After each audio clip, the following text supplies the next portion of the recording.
Hey guys. Okay, so we are talking about, we're going to review author's purpose. For those of you that are still not understanding the different types of author's purposes and what exactly author's purpose is. Excuse me. So most of the time, or anytime a writer is writing something, they're always writing it for a specific purpose.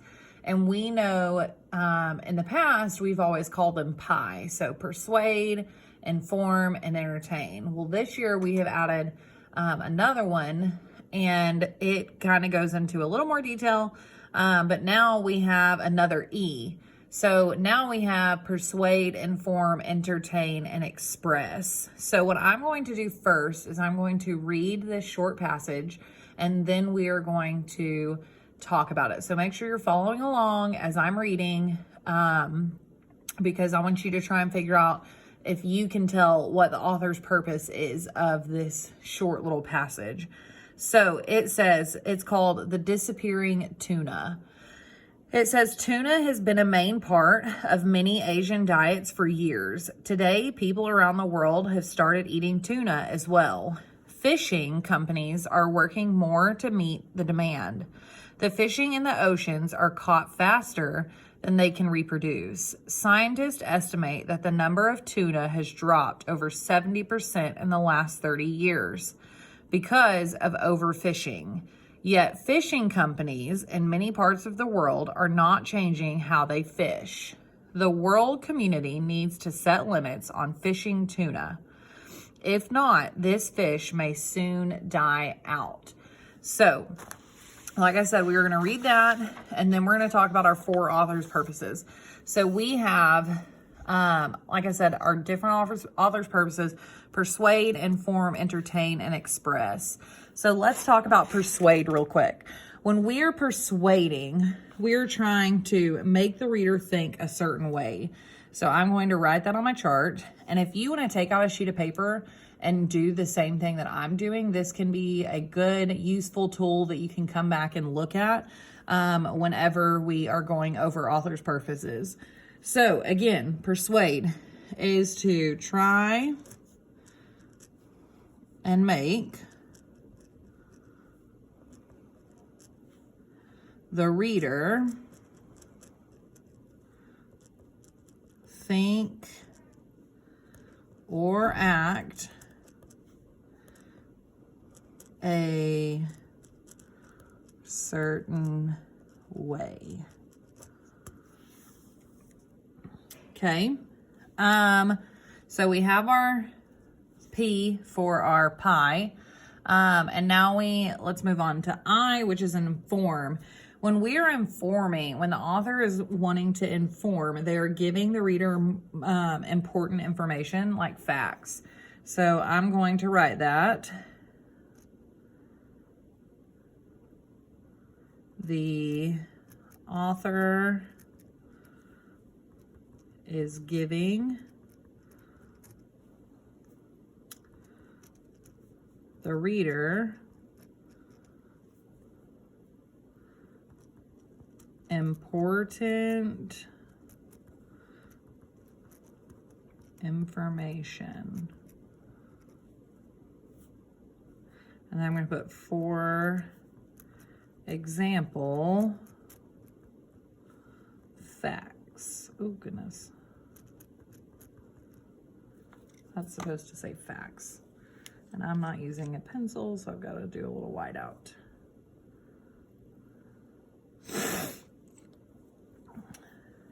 And remember, facts are something you can prove either true or false. Okay, so we've got our P and our I for our pie. Now we need our E. So the one that we've known for a really long time is entertain. When the author is entertaining you, they are wanting to tell an interesting story. So it's all of those stories that are not necessarily make-believe, but they're supposed to be funny. And most of the time, the stories that are make-believe are entertaining. So I'm going to write the definition, which is they want to tell an interesting story. And then below that, I'm going to put, for example. Most of the time, entertaining stories that start with once upon a time are going to be, the author's whole purpose of writing it is to be entertaining. So I'm going to put starts with once upon a time. And like I said, they are supposed to be funny. Okay. Usually they are funny. So we've got our P, we've got our I, we've got our E, and then we've got our new E that we haven't talked about much or before, which is express. So express, when you're expressing something, the author is describing something to create a mood or feeling. So we're going to write that. The author is describing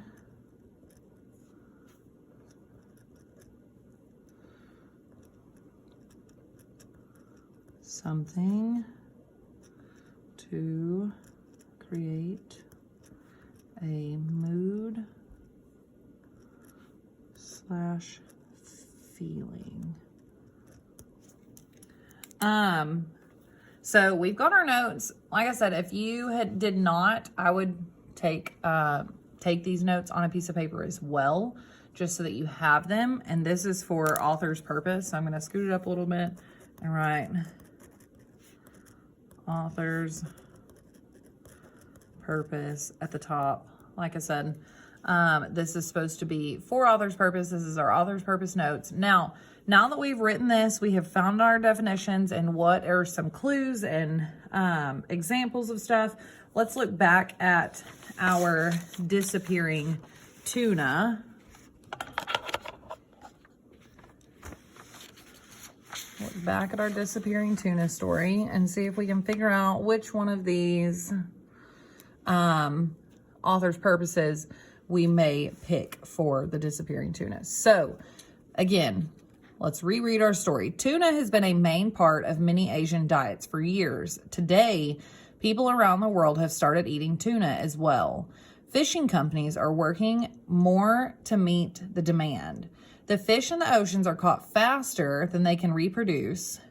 Scientists estimate that the number of tuna has dropped over 70% in 30 years because of overfishing. Yet, fishing companies in many parts of the world are not changing how they fish. The world community needs to set limits on fishing tuna. If not, this fish may soon die out. Now, if we look at our 4 authors' purposes, we have inform, entertain, persuade, and express. If we look at our definitions, I want to pick out that there's 2 of them that go along with this short passage, and I want you to try and figure out which 2 they are based off of the definitions that we wrote below. So I'm going to give you just a minute, pause the video, try and figure out which one of these 2 authors' purposes goes along with this passage above.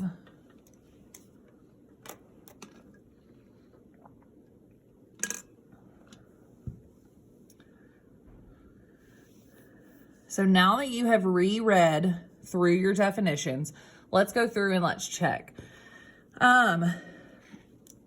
This author's purpose, or this passage, it does give us a lot of facts and important information. So I would say inform could be a possibility. So I'm going to put a little star at the top with a question mark, because maybe that is our author's purpose for this story.